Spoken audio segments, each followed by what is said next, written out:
ভারতের নির্বাচন দেখার আমন্ত্রণ পেল আওয়ামী লীগ এবং এর একটা রাজনৈতিক তাৎপর্য রয়েছে।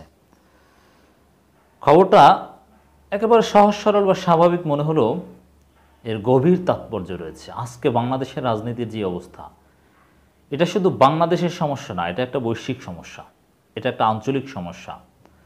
এই যে গণতন্ত্রের লেবাস পরে বা গণতান্ত্রিক মোড়কে স্বৈরতন্ত্র, গণতান্ত্রিক মোড়কে ফেসিবাদ, কোথাও নির্বাচনী ব্যবস্থা ধ্বংস করে নামকাওয়াস্তে নির্বাচন, লোক দেখানো নির্বাচন, সিরিয়ায় নির্বাচন, রাশিয়ায় নির্বাচন, নির্বাচন কিন্তু বলা হয় যে জনগণের ভোটে নির্বাচিত আসাদ পুতিনেরা।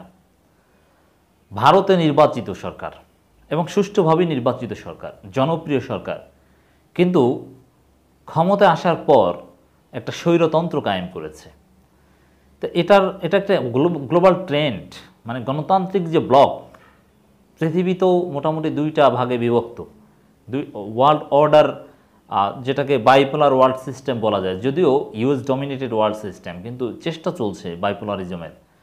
তো সেক্ষেত্রে একটা পক্ষ হচ্ছে গণতান্ত্রিক, ইউএস লেড ওয়েস্টার্ন, আরেকটা হচ্ছে ইস্ট ইউরোপিয়ান বা এই রাশিয়া, চীন, ভারত বা এরকম একটা বলয়, যারা নাম দিয়েছে গণতন্ত্র, কিন্তু আসলে গণতন্ত্র তাদের মধ্যে নেই, নির্বাচনী মোড়কে স্বৈরতন্ত্র। তো এটাকে দিন দিন বিকশিত করার চেষ্টা করা হচ্ছে। এর জন্য নানান ইনোভেটিভ অনেক থিওরি। আপনি যদি সিরিয়ার দিকে তাকান, 90, 95, 96, 97% ভোটে বাশার আল আসাদ জিতে যায়। আপনি যদি পুতিনের দিকে তাকান, একেবারেই কারাপ্টেড ইলেকশন, কিন্তু পুতিন যতদিন জীবিত ততদিন জিতে যায়, কেউ তার সাথে পারে না। নরেন্দ্র মোদীও সেম সিস্টেম করেছে এবং ক্ষমতা পাকাপোক্ত করার জন্যে জনমত যাই থাকুক না কেন, যা করা দরকার সেটা করে যাচ্ছে। তো এর মানে গ্লোবাল একটা ট্রেন্ড চলছে, যা নির্বাচনী মোড়কে কীভাবে স্বৈরতন্ত্র কায়েম করা যায়। এই জন্য একটা ইন্টারন্যাশনাল গ্রুপ এখন আছে, এই জন্য কোঅপারেশন চলছে। কে কত ইনোভেটিভ সিস্টেমে, কোন সিস্টেমে জনমতকে ফাঁকি দিয়ে বিরোধী মতকে দমন করে গণতন্ত্র বা নির্বাচনী কাঠামো বজায় রেখেই, একেবারে রাজতন্ত্র কায়েম করে নয়, নির্বাচনী কাঠামো বজায় রেখেই কিভাবে স্বৈরতন্ত্র কায়েম করা যায়, এই জন্য একটা গ্লোবাল ট্রেন্ড চলছে। এটা নিয়ে অনেক রিসার্চ হয়। এখন ভারতের নির্বাচন দেখার আমন্ত্রণ পেল আওয়ামী লীগ। এটার মজার অনেক তাৎপর্য আছে। একটা হচ্ছে ভারত নিজেরা কিভাবে আওয়ামী লীগ থেকে শিখতে পারে, তারও একটা বিষয় আছে, অনেক বুদ্ধি টুদ্ধি নেয়ার বিষয় আছে। কারণ ভারত দিন দিন গণতন্ত্রকে সংকুচিত করতে করতে, ভারত পৃথিবীর সবচেয়ে বড় গণতান্ত্রিক দেশ ছিল, নির্বাচন ব্যবস্থা থেকে শুরু করে গণতান্ত্রিক মূল্যবোধ, ভিন্ন মতের প্রতি শ্রদ্ধা, সেকুলারিজম, সব কিছু সংকুচিত করতে করতে এখন একটা ধর্মীয় রাষ্ট্রের দিকে যাচ্ছে। এবং অনেক দিন যত সামনে যাচ্ছে, আমরা তত ইনোভেটিভ কারচুপি ভারতে আমরা দেখতে পাচ্ছি। ভিন্ন মতের উপর হামলা থেকে শুরু করে একেবারে ডার্টি পলিটিক্স সবই আমরা দেখতে পাচ্ছি।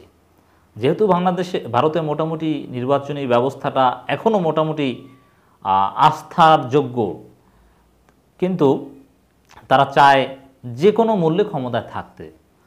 আর নির্বাচনী কারচুপিতে আওয়ামী লীগের যে শ্রেষ্ঠত্ব, এখান থেকে ভারতও শিখতে পারে। তা ভারত আওয়ামী লীগকে আমন্ত্রণ জানিয়ে আওয়ামী লীগের কাছ থেকে কারচুপির কিছু বুদ্ধি টুদ্ধি বিভিন্ন স্টেটে বিভিন্ন জায়গায় হয়তো বা শিখতে পারে। এদিক থেকে একটা তাৎপর্য আছে।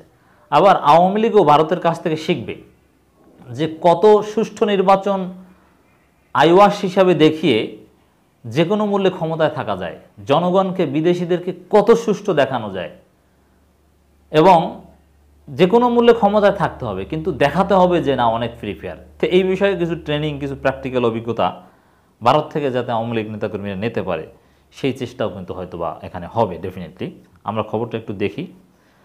ভারতের বিভিন্ন প্রদেশের 7টি ধাপে জাতীয় নির্বাচন অনুষ্ঠিত হচ্ছে। ক্ষমতাসীন বিজেপি এই নির্বাচনে তাদের সার্বিক প্রস্তুতি প্রচারণা দেখানোর জন্য বিদেশি কিছু রাজনৈতিক দলকে আমন্ত্রণ জানিয়েছে।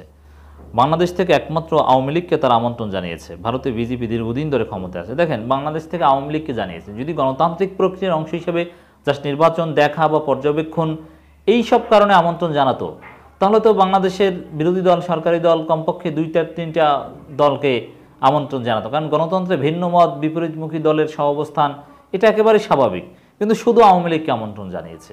এর মানে বিজেপি, আওয়ামী লীগ তারা একই আদর্শে বিশ্বাসী যে যে কোনো মূল্যে ক্ষমতায় থাকতে হবে এবং আইওয়াস হিসেবে দেখাতে হবে যে না, জনগণ তাদেরকে ভোট দিয়েছে, জনগণ তাদেরকে চায়। এই জন্য মিউচুয়াল কোঅপারেশনের অংশ।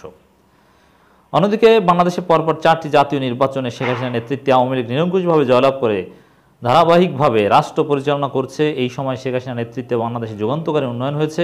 এই উন্নয়ন পুরো পৃথিবীকে অবাক করেছে। এর মানে একজন আরেকজনের কাছ থেকে শেখার আছে।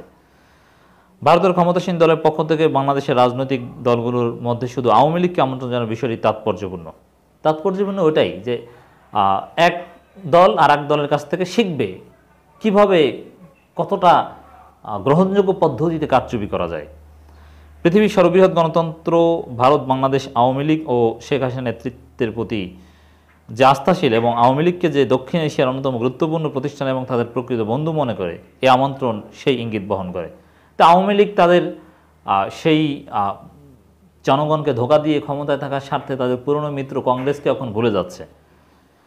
বিজেপি নির্বাচনী প্রস্তুতি প্রচারণা পর্যবেক্ষণের জন্য বাংলাদেশ আওয়ামী লীগকে পাঠানো আমন্ত্রণপত্রে তারা আওয়ামী লীগের পক্ষ থেকে একজন প্রতিনিধি প্রেরণের জন্য অনুরোধ করেছে। এই আমন্ত্রণের প্রেক্ষিতে আওয়ামী লীগ প্রতিনিধি হিসাবে দলের তথ্য গবেষণা বিষয়ক সম্পাদক ও সংসদ সদস্য ডক্টর সেলিম মাহমুদকে আওয়ামী লীগ সভাপতি ভারত সফরে মনোনীত করেছেন। এই সফরটি মূলত 5 দিনের 1 মে থেকে 5 মে পর্যন্ত অলরেডি শুরু হয়ে গিয়েছে। এই সফরে আওয়ামী লীগ প্রতিনিধির সঙ্গে বিজেপির সিনিয়র নেতাদের বৈঠক রয়েছে।